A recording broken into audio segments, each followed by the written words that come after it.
আসসালামু আলাইকুম। এখন বেলা 2টা বাজে। তো এই যে 2টা বাজে দুপুর, তাও কুয়াশায় অবস্থা খুব খারাপ, প্রচণ্ড বাতাস আর শীত তো আছেই। তো গতকালকে আমাদের 27 কিলো টস ছিল রেসারের, আপনাদেরকে দেখাইছিলাম।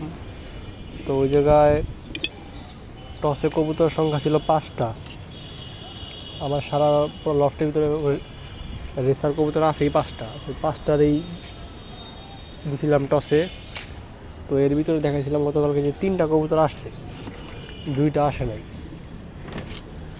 তো আজকে সকালে আমি বাইরে ছিলাম, তো আমার ভাই ফোন দিয়ে বললো আরেকটা কবুতর নাকি আসছে।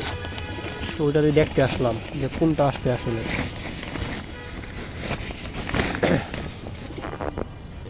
তো এই যে ও আসছে, ও হইলো আমার ঘরের বাচ্চা। আমার একজোড়া রেসার ছিল, মেল ফিমেল দুইটাই রেস করা ছিল, ওইটার বাচ্চা হইলো ও ও আমার ঘরের বাচ্চা।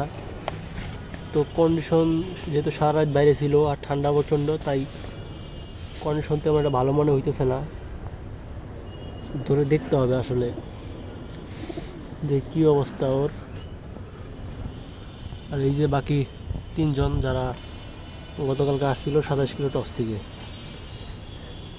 এই ও আজকে সকালে আসছে। আরও একজন মিসিং আছে এখনও। তো দোয়া করবেন সবাই যাতে ও চলে আসে। আবহাওয়া আজকেও প্রচণ্ড খারাপ, জানি না আসবে কি না, আসার কথা। ওর ব্লাড লাইনও খুব ভালো, আর যদি বাজে না ধরে থাকে আর কোনো মানুষ যদি না ধরে তাহলে ইনশাল্লাহ ও চলে আসবে। এই যে আজকে সূর্য তো নাই, একদম হালকা দেখা যায়, তাহলে কুয়াশায় যে আশেপাশে সব জায়গায় কুয়াশা, এই যে চিল, ক্যামেরা হয়তো বোঝা যেতেছে না। এই 2টা বাজে যে বাতাস, এই বাতাসে কবুতরের এই যে পর্দাও খুলি না এখনো, দুপুরে 2টা বাজে, প্রচণ্ড বাতাস। শীতের মধ্যে পর্দা খুললে বাতাসে কবুতরের ঠান্ডা লাগবে।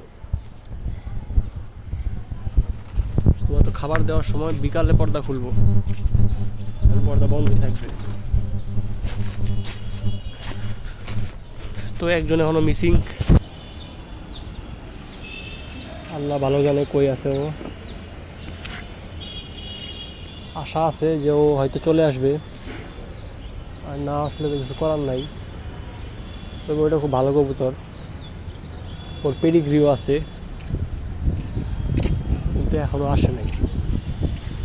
আসলে ইনশাল্লাহ ওর আপডেট দিব।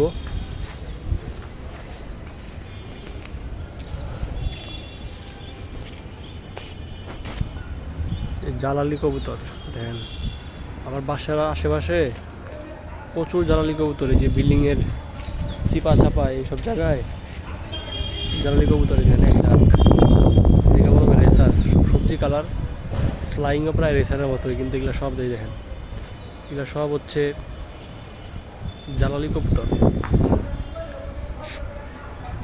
তো দোয়া করেন সবাই যাতে ওই কবুতরটা চলে আসে। ওইটা আসলে আর ইনশাল্লাহ যদি আবহাওয়া ভালো হয় তাহলে ডিস্টেন্স আর বাড়াবো ইনশাল্লাহ। দেখি আল্লাহ ভরসা কোন পর্যন্ত যায়। সবাই দোয়া করেন আমার কবুতরগুলোর জন্য। ঠান্ডায় তো মানুষের অবস্থাই খারাপ, কবুতরের অবস্থা আর বেশি খারাপ। আর যারা ভিডিও দেখেন আমার, প্লিজ সাবস্ক্রাইব করে দিয়েন। ধন্যবাদ সবাইকে।